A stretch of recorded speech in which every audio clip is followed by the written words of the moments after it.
Good afternoon, class. Today we're going to discuss about the chapter 3 of your research paper, which is all about the research methodology. So first of all, ano nga ba yung research methodology, class? So when we say research methodology, it is a blueprint or it is the blueprint for your research project. It outlines how the researchers tackle the research question, from choosing the best approach, like say surveys and interviews, to gathering and analyzing data. A strong methodology ensures your findings are accurate, valid, and reliable. So, sa methodology class, sinasabi natin na siya yung blueprint ng ating project or ng ating research, no? Because dito, tinatakil natin kung ano ba yung mga gagamitin natin sa pag-gather ng data natin. So, for example, gagamit ba kayo ng interview? Gagamit ba kayo ng survey? No? Or, papaano nyo i-analyze yung data nyo? No? Anong klaseng statistical tool yung gagamitin nyo? Um, Gagamit ba kayo ng thematic analysis, no? Or coding, for example. So, these things are very important, class, because they will determine if our findings are going to be accurate, valid, and reliable. So, sa pagkukuha kasi, class, ng data natin, no, masasabi natin na magiging valid yung ating research if tama yung proseso na ginamit natin or tama yung tools para nagagamitin nyo to analyze your data or tama yung process nyo para makuha nyo yung data nyo. So, kapag sa methodology, nagkamali na kayo agad, no? Say for example, ito yung intention ng research nyo, pero mali yung tools na ginamit or mali yung what do you call this? The statistical device na ginamit, ang mangyayari is hindi tayo magkakaroon ng reliable outcome. Ayan siya, class. So, ito yung part, class, ng research methodology natin. One is we have the research design. Two, we have context and participants, no? So, kasama na dyan yung research local natin. Also have instruments. And then we also have the data collection procedure and the data analysis. Pero class, sa paper nyo, ginawa natin, di ba, sinimplify na lamang natin ito. Okay? So, para mas magiging madali na lang para sa inyong lahat. So, pag sinabi nating design class, no, research design, it talks about the overall structure or framework that guides the collection, analysis, and interpretation of your data. So, katulad ng sinabi ni Ma'am Che kanina, di ba, blueprint nyo yan kung paano nyo iimbestigahan yung inyong research question or hypothesis. Pero in our case, class, 'di ba, since we are under qualitative research, so wala tayong hypothesis, no? So research questions lang. So si research design, yan yung magiging blueprint nyo kung paano nyo i-analyze ang mga data na meron kayo.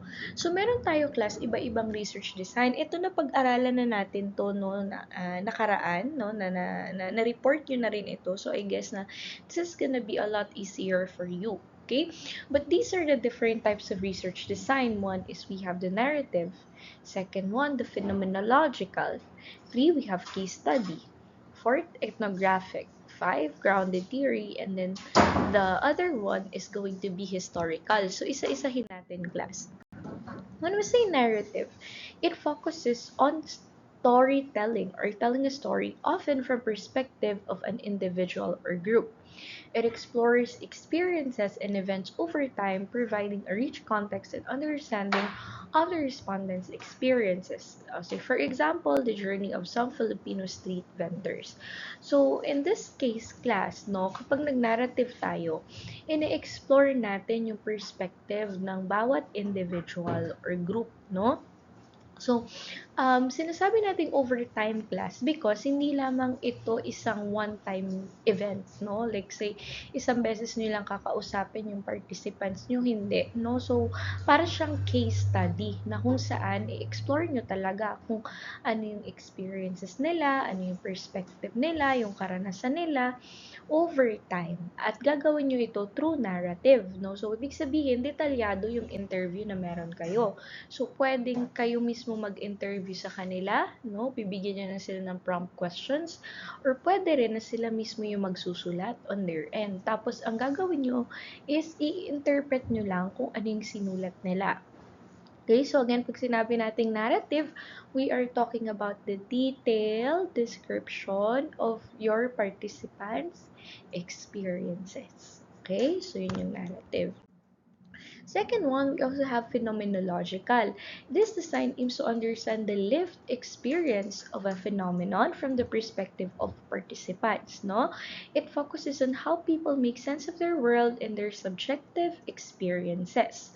So, pag phenomenological naman class, lagi niyong tatandaan na lived experience phenomenon. Ito, ibig sabihin, sila mismo yung nakaranas. Okay, naranasan nila na mangyari ang isang bagay.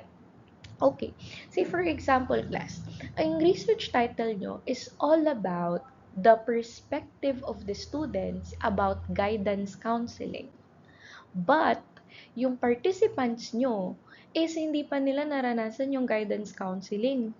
So, sa tingin nyo ba, appropriate na gamitin si phenomenological research? Okay, the answer is, ano kaya sa tingin nyo yung answer?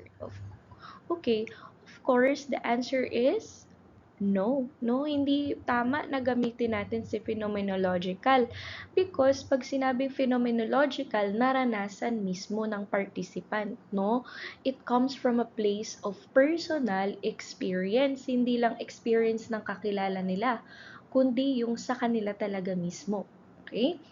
Katulad na lang for example, understanding the experiences of Filipinos who lost their loved ones due to COVID-19. So, ito, yung magiging participant natin dito sa topic natin na mga tao na nawalan ng kanilang minamahal dahil sa COVID-19, yung mismong nakaranas na mawalan ng mahal sa buhay because of COVID. So, yun yung magiging, nyo class ha, basis, no? Hindi lahat ng phenomenon, no, pwedeng under ng phenomenological. Ang magfo-fall lang dito is if yung participants nyo ba, na-experience ba nila in person, no, like or personally, yung mga bagay na gusto nyo maging topic sa research nyo. Okay. Alright, how about case study class? No, sa case study, this design focuses on in-depth exploration of a single case. No, pwedeng individual, program, event, or organization. It allows us for holistic understanding of a complex factor shaping the case. Now, sa case study class, kaya natin sinabing case study, it's because in-depth ang exploration nito. Okay?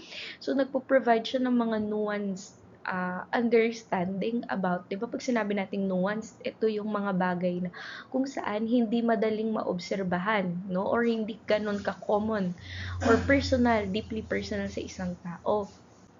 So, Ma'am Che, anong kaibahan niya kay phenomenological? So, yung kaibahan niya class, no, kaibahan ni case study is mas in-depth siya.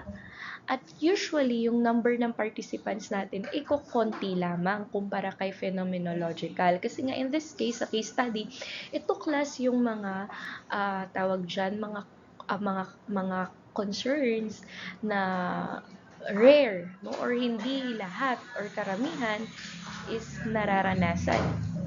So, ano yung example nito?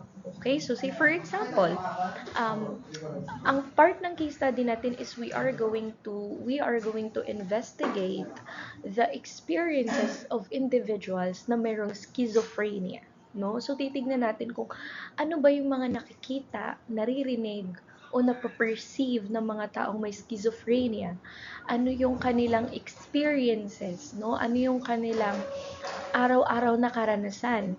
So, in this case, guys, gagamit kayo ng case study because hindi naman ganun kadali makahanap ng mga patients na may schizophrenia at they are willing, no? They are willing to be participants in your study. So, that's the reason why this will fall under case study. Now, Ma'am Che, paano siya magiging in-depth? Ang gagawin nyo is, you will do the what do you call this? The data gathering procedure, not just once. So, hindi nyo lang siya isang beses kakausapin, dalawang beses. So, meron pa tayo ditong mga follow-up sessions. Alright? So, yan po yung case study class. Alright? Ayan. So, say for example, understanding the experiences of the teenagers with cystic fibrosis. Okay? So, class yung teenagers na meron cystic fibrosis, no, ay hindi naman marami, no? At kung titingnan natin sa general population natin, iilang porsyento lamang sila. Kaya, magiging case study siya kasi siya ay rare lamang. Okay? Ayan po. Okay. So, ang next naman natin class is grounded theory. No? So, when we say grounded theory, it is a systematic approach used to develop theories based on the analysis of qualitative data. Unlike traditional research where you start from hypothesis and test it, GT allows theory to emerge from the data. Okay, so ano ang kaibahan class ni grounded theory? So when we say grounded theory class, ito yung klase ng mga research study in which out of the data na na-collect natin, nakakabuo tayo ng theory. Okay? Nakakabuo tayo ng mga teorya. So, may mga studies kasi na simula pa lang, meron na tayo agad known theory about doon. Okay? Tapos, ang ginagawa na lang ng mga researchers is patunayan kung tama ba yung theory na nagawa o hindi. Pero when we say grounded theory class, dito wala tayong theory na binabasihan, no? Hindi existent yung theory natin. Yung ginagawa natin, out of the data na makukolek natin, saka tayo makakabuo ng isang theory. Okay? So, example niyan is understanding the factors contributing to the success of community-managed forest protection program in the Philippines. So, sa case na to, class, no, sa study na to, wala pang theory, no, na existent about sa success of community-managed forest protection programs in the Philippines. So, hindi pa siya non-existent. So, ang ginagawa ni grounded theory is, kapag nakapag-collect na sila ng mga data about sa mga success, what they call this, stories or factors ng mga community-managed forest protection programs, saka makakabuo ng theory kung ano nga ba yung mga, what do you call this, kung ano nga ba yung mga appropriate measures for a successful community-based forest protection programs. Ayan siya, class. Okay? So, kung ang aim ng study nyo is makapag-produce kayo ng theory, no? Out of the responses ng respondents natin, grounded theory yung gagamitin. Okay. How about naman class, historical? So, itong historical class, ginagamit natin to understand past events and phenomena. So, marami kasing mga nangyari sa past natin, no, na nagmarka sa ating kasaysayan. At marami sa kanila ay hindi pa ganun ka na-analyze ng maayos o hindi pa na pag-aaralan ng mabuti. Kaya yung ginagawa ng mga historical researchers, binabalikan nila yung history. Okay? Binabalikan nila kung ano yung mga nangyari sa nakaraan para mas magkaroon ng kalinawan sa present, no? So, if you are familiar, class, about Magellan's landing in the Philippines, no? Or yung pagdaong nila. So, di ba sinasabi na, so si Magellan daw, dumaong sila, no, sa Limasawa Island or sa Cebu. Okay, yun yung known sa history natin. But through historical researches, no, na ginawa, natagpuan din na si Magellan, naglanding din pala sila dito sa Palawan, okay? Or nag-dock din sila dito sa Palawan, particularly sa areas ng Aborlan, no, and Bataraza. So, may mga panibagong researchers yan. So, kung familiar kayo kay Sir Doblado, no, ng College of Teacher Education. So, isa yan sa mga research na binigyan nila ng pansin. So, in this case kasi historical, example nito, studying the history of Philippine Revolution and fight for independence. Philippine Revolution is a part of our history. Nangyari na to, okay? Before, during the time, no, ng mga sumakop sa atin at nire-revisit lang natin siya, no? Para mas mabigyan ng kalinawan yung mga events na hindi pa ganun ka nabibigyan ng focus. Okay. Now, class, diretso tayo sa participants, no? Ano nga ba yung context and participants? So, kapag sinabi natin, class, na participants, ito yung mga tao or grupo na magbibigay ng data sa study natin. So, say, for example, if yung inyong respondents or yung magbibigay ng answer sa inyong questionnaire is yung mga grade 12 students, no? Ang inyong participants ay grade 12 students. Okay? So, si context naman, it refers to the circumstances, conditions, or environment in which a study will take place. So, basically, sinasabi lang natin dito na si context, siya lang yung mag-provide sa atin ng background, no? Within which the research is conducted. So, ano ba yung context natin? Of course, yung context natin is yung, kasi for example, kung ang study nyo is all about perspective ng mga high school students sa Palawan State University, edi yung context nyo is yung high school students ng PSU. So, yan siya, class, no? Okay, so to draw a valid conclusion from your results, you have to carefully decide how you will select a sample that is representative of the group as a whole. This is called sampling method. So, dito class, no, it is going to be impossible for you to interview everyone. Like say, for example, ang study mo is all about um, the perspective of the students na gumagamit ng artificial intelligence. Getting the perspective of all the students who use artificial intelligence is impossible. So, imposible sa inyo yon dahil napakaraming estudyante na gumagamit niyan at iba-ibang lugar pa. So, for you to be able to get their perspective, kukuha kayo ng sample class. So, ang sample, yun yung part ng population or ng mga tao na pagkukunan nyo ng data. Okay, so for example, ang population nyo ay grade 12 students. Ano ang magiging sample nyo? Eh di, say for example, yung mga students lang ng excellence, no? Or ng integrity. So, ibig sabihin, out of the grade 12 students, kukuha kayo ng mga estudyante doon. Okay. So, ito yung sinasabi ni Ma'am Cher kanina. When we say population, ito yung entire group. So, kunyari, population yung grade 12, edi kabuuan ng grade 12. Pero, it is impossible for you to, given the limited amount of time that you have, it's quite impossible for you to actually interview all the grade 12 students. So, that's the reason why you are just only going to select a specific group, no? So, specific group lang. At yun yung magiging sample nyo. Ibig sabihin sila yung mag-represent ng entire population. Yan. Yan. So, note natin, class, na si population, it doesn't always refer to people. No, minsan object, minsan events, organization, species then, organism, and etc. Okay? So, itong mga species and organisms na to, ma-encounter nyo to sa grade 12 research nyo. Pero for now, ang population natin is tao muna. Okay? People. Ayan. So, meron tayong mga example dito. Class, kayo na yung bahala dito, ha? So, katulad niyan, di ba? Nasabi na rin naman natin kanina yung example. Okay, so meron tayo class na natawag na non-probability sampling and of course probability sampling, no, when it comes to selecting our participants, no. So na say non-probability sampling techniques are often used in exploratory and qualitative research. So sa ano kasi class, sa context ng sampling, meron tayong tinatawag na probability and non-probability. So, si probability, ginagamit natin yan sa mga research na quantitative na. Pero sa inyo, since qualitative pa lang kayo, usually, ang gagamitin natin is non-probability sampling.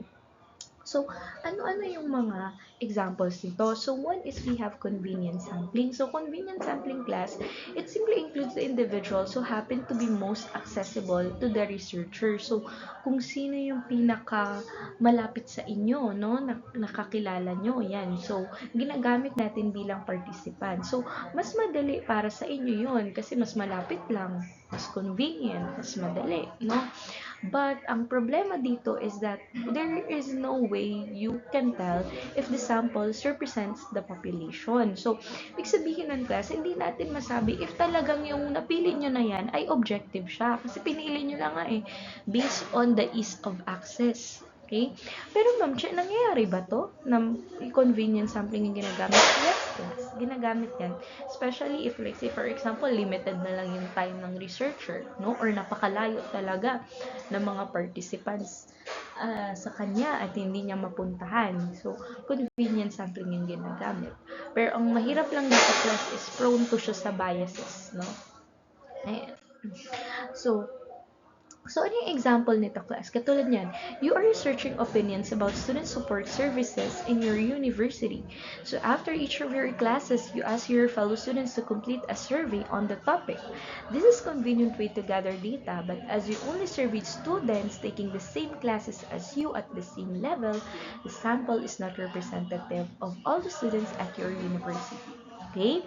So, yun siya, class, no? Hindi magiging representative kasi nga, ease of access lang yung basis mo.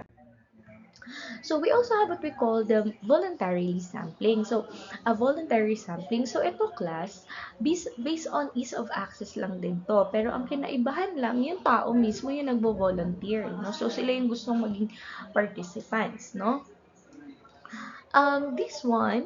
This is a little less bias because nga, yung tao na nag-volunteer is may presumption tayo na may knowledge din sila about doon sa hinihingi natin. It's because nga nag-volunteer sila. Okay?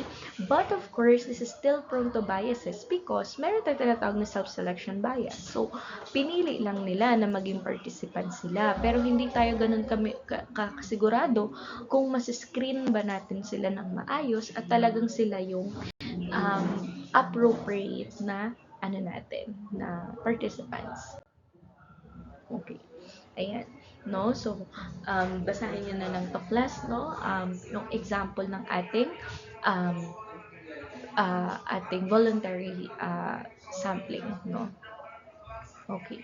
So, ayan. So, magsasend out ka lang ng mga notes at yung mga tao na interested, so, lalapit sa'yo, tapos sila na yung magiging sample mo nun. Okay, we also have purposive sampling. So, say purposive sampling, class, it is also known as judgment sampling. So, involves a researcher using their expertise to select a sample. So, dito, class, kay purposive sampling, si researcher mismo yung pumipili ng kanyang participants. Dahil sa alam ng researcher na itong participant na to, meron siyang taglay na kakayanan para maging participant ng study or meron siyang characteristics na magiging fit siya para sa study na yon. See, for example, class, yung study nyo, it's all about experiences ng mga doctors na nagtatrabaho sa mga rural areas. Now, if you are going to select your sample, ano yung gagawin mo? Okay. Of course, dapat ang magiging samples mo yung mga doktor talaga na naka-experience na maging isang doktor sa isang rural area. So, ano ang isa sa pwede mong sampling methods na magagamit? Yung purposive sampling, no? Kasi ikaw mismo, pipiliin mo yung mga doktor na yun na nagtatrabaho sa rural areas. Ayan. So, this is often used in qualitative research where the researcher wants to gain detailed knowledge about the specific phenomenon. So, ayan, no? Purposive sampling. If kayo as a researcher, alam nyo na yung inyong participant is qualified talaga doon sa study. So, yung characteristics niya fit doon sa inyong study, magpo-purposive sampling kayo. Okay. So, snowball naman, class, ito yung klase ng sampling na, what do you call this? Nagre-recruit lang kayo ng participants via other participants. So, para siyang, alam niyo yung, pyramiding, di ba? Like say, someone will have to tell other people na si Ma'am Che may research. And then, yung isang tao na yun, sasabihin niya na naman yung iba hanggang sa dumami yung participants mo. Okay? So, eto maganda to si snowball sampling kasi nga po, mas mabilis yung pag-access nyo ng participants nyo, no? Kasi para lang merong nagre-refer, may referral lang na nangyayari. But, ang downside nito is that hindi rin natin sure yung representativeness ng data natin. It's because nga, tawag dito, nire-refer lang yung participants, no? At hindi tayo mismo yung nag-screen, no? Or there is no parang other criteria other than yung pag-recruit ng participants. Okay. So, an example niyan, you are researching experiences of homelessness in your city. Since there is no list of all homeless people in the city, probability sampling isn't possible. So, you meet one person who agrees to participate. Ayan. So, nag-agree, di ba? So, since walang masyadong maraming participants, parang anong nangyari is nag-refer na lang yung participant mo din ng iba. So, ito class, research, ano pa ma'am siya yung mga ibang, what do you call this? Tools, no? Or like sampling method. Pwede rin kayo gumamit ng simple random sampling. So, it means na out of the population sa klase nyo, no? Pipili kayo doon ng magiging sample nyo. Ayan, no? Simple random sampling, no? Pero parang gagamit kayo ng fishbowl, no? To get your participants. Ayan. So, pag sinabing simple random sampling class, lahat bibigyan nyo ng equal chance to get selected. So, parang magbubunutan lang tayo. Ayan po. So, pag sinabi natin research instrument, it is in a research methodology, a research instrument is a tool used to collect, measure, and analyze the data. So, ito na yung ginagamit natin, class, para data gathering na tayo. No, ito yung tools na ginagamit natin. So, ano yung pwede nyo gawin? Una, pwede kayong mag-interview, okay? So, pag interview is, may iba-ibang category yan siya, class. Pwedeng structured, no? Pag sinabing structured, may mga tanong na kayo na sinulat at kung ano lang yung nakasulat sa tanong, yun lang yung sasabihin nyo o yun lang yung babanggitin nyo. Pag sinabi namang semi-structured, combination siya ng questionnaire na ginawa nyo. And at the same time, kung halimbawa gusto niyo ng follow-up question na gusto nyong itanong para mas magbigyan ng in-depth answer yung inyong question, pwede kayo mag-follow-up question. Yan yung semi-structured. Okay? So, bali, combination ng structured na ginawa nyo questionnaire and steps, and another one is yung follow-up question. Okay? Unstructured naman, ito yung wala talaga kayong question na dadalahin, questionnaire, parang ang tanong nyo lang magiging base sa sagot nila. Okay?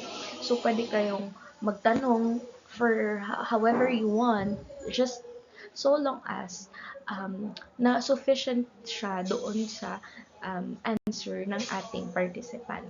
Ayan po. So, yun nasabi na ni Ma'am siya, sa structured, may mga predetermined questions tayo. Semi-structured, yung mix ng open-ended and then ng closed-ended questions, no? So, may room din yung participants natin to elaborate their answer. Okay? So, unstructured naman, like sinabi ni Ma'am siya, walang predetermined set of questions. Okay. So, eto naman class, pwede ring participant observation. So, in this case, you're not going to give them questions, you're not going to ask, but you will just observe their behavior. Okay? So, participant observation involves a researcher immersing themselves in the research setting. So, dito class, hindi mo talaga sila like kakausapin individually at sila magbibigay ng sagot. Ang magbibigay sa'yo ng sagot dito is yung experiences mo habang ini-immerse mo yung sarili mo kasama sila. Okay? So, example nito class yung mga research about sa mga cultural practices ng mga tao. Okay? So, yung mga researchers, pupunta talaga sila sa bundok, sa kuweba, no, o kung saang lugar man na nandoon yung mga tao at inoobserbahan nila kung ano yung kilos, salita, pananaw ng mga tao na yun habang kasama nila. Ayan po. So, pwede rin questionnaire class, no? Ito magbibigay kayo ng structured data collection instrument, no?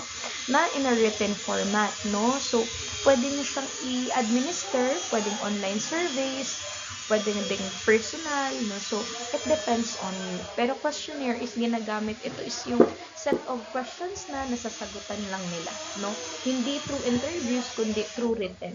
Okay, na yan. So, ano ba ang kaibahan ng open-ended versus closed-ended questionnaire? So, pag sinabi natin open-ended, ito yung mga questionnaire class na pwede nilang i-elaborate yung sagot. Pag closed-ended naman, they could not elaborate. Hindi nila pwedeng elaborate yung sagot nila kasi nga closed-ended na siya. Okay? So, parang kung ano yung magiging sagot nila, based lang yun dun sa options na binigay natin. So, dito na tayo class kay document analysis. So, si document analysis class, dito na tayo magsa-start kung paano natin i-analyze yung data na meron tayo. So, imagine niyo na tapos na, no? Kaya tapos na yung pag-data gather nyo. Ano na yung document analysis natin, no? So, dito na, ito yung ginagawa natin kapag magde-data analysis tayo, okay? So, sa data analysis, like una, say for example, mag-gather mo na kayo ng data through interview, survey, focus group discussion, or FGDs, and then yun, document analysis. So, depende sa inyo yan. After nun, i-convert nyo na yung audio or video recording into text transcription for analysis. So, in this case kasi, for example, if magkakaroon kayo ng interview, okay? Of course, magpapaalam muna kayo sa mga participants nyo, ha, na ire-record ko po yung boses nyo or yung videohan ko po kayo, no?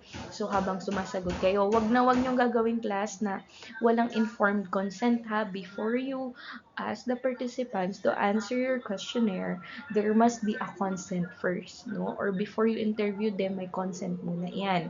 Then, after you got the video recording or audio, that's the time that you are going to transcribe. So, isusulat nyo yung sinabi nila, word per word, no? So, walang dagdag, walang bawas, word per word. So, after nun, magpo-proceed na tayo sa coding. So, sa coding class, ito yung mga phrases or mga short phrase, no? Or mga salita, sentences na magka-capture ng pinaka-entire team ng sagot nila. Okay? So, say for example, class, example class yung topic na kunyari procrastination.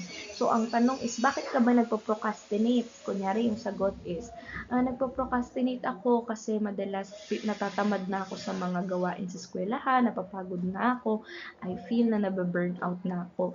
Okay? So, ano yung coding doon? Yung entire na sinabi. Okay? And then, out of that, gagawa kayo ng thematic analysis, which is yung theme ng sinabi niya, no? So, kung kanyari, di ba sinabi kanina na bakit daw siya nagpo-procrastinate? It's because napapagod siya, nababurn out daw siya. So, ano yung thematic analysis doon? Yung academic burnout. Okay? So, bakit nagpo-procrastinate? Napapagod na, tatamad na because of academic burnout. Okay? So, bigyan natin ng example class. Ito, physical aggression. This one is the thematic analysis or yung theme na sinasabi natin. This is the theme. Okay? Ito yung theme na sinasabi natin na galing dito sa sagot niya. Okay? Itong part na to class, this is what we call the code. Ayan, no? Ayan yung code natin or sa coding na sinasabi. So, sabi niya, ito yung topic natin, it's all about yung sabi natin, di ba yung experiences ng mga male victims ng domestic abuse? So, sabi nung respondent.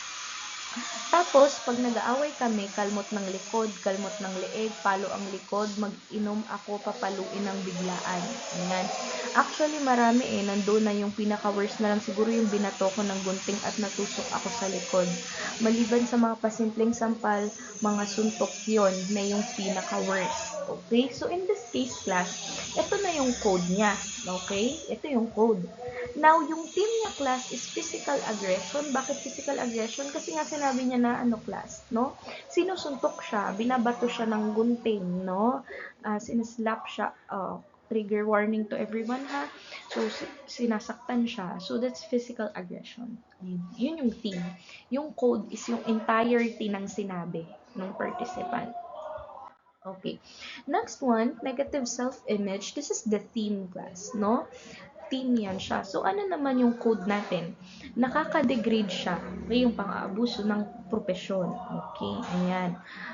Minsan, tingin ko sa sarili ko, iniisip ko sa sarili ko, ano ba itong nag-asawa ako para saktan ako? Nanay ko parang hindi ako nasaktan nung maliit pa ako. Una, parang nawalan ako ng pag-asa sa buhay kasi siya ang inaasahan kong katuwang ng aking mga anak kapag wala ako, diba? Sasabihan niya ako na wala akong pakinabang. Ano daw klaseng ama ako? Ayun. So, diba, kung mapapansin natin, ito yung code, yung entire na sinabi ng participant. Yung team is negative self-image kasi class nagkakaroon siya ng crisis na kung saan dahil sa mga ginagawa ng asawa niya sa kanya, no, napapaisip siya, no, sasabihan siya na ano bang pakinabang mo. So, parang nagkakaroon ng negative self-image, no? Hindi lang parang, talagang nagkakaroon ng negative self-image yung participant purpose of what the aggressors did. Okay? Ayan siya, class. So, yun po yung sa thematic analysis natin. So, sa data collection procedure class, you just have to remember that you must be detailed about this one. Kasi ito yung process nyo, no? Ito na yung procedure nyo. So, say for example, secure kayo ng letter, no? Bibigay nyo sa mga teacher. And then after nun, paano nyo nakakausapin yung participants nyo? So, sa data collection procedure, you have to be detailed about it. Kung kailan nyo bago gagawin yung study, ano yung step na gagawin nyo para makonduct nyo yung study, mag-secure ba kayo ng permission slip, ano ba yung gagawin, and then hanggang sa matapos yung inyong data gathering. So, ilalagay nyo yan siya. Kaya nga dito, 'di ba? On the first day, ito, permission muna yung inobtain. Tapos, nag-end siya sa on the third day. O, diba? So, inisa-isa niya kung sa loob ng duration ng pag-data gather, ano yung mga ginawa. Okay? Ano yung mga natapos. Ayun po. So, yun lang siya, class. No? Thank you so much, everyone, for listening. And I hope that you are already working on your research project. So if you have any further concerns, you may just refer to me, chat me up, message me, ask me questions. I am always willing and open for your questions. Thank you so much, grade 11 Courage. Have a nice day. Bye bye, everyone.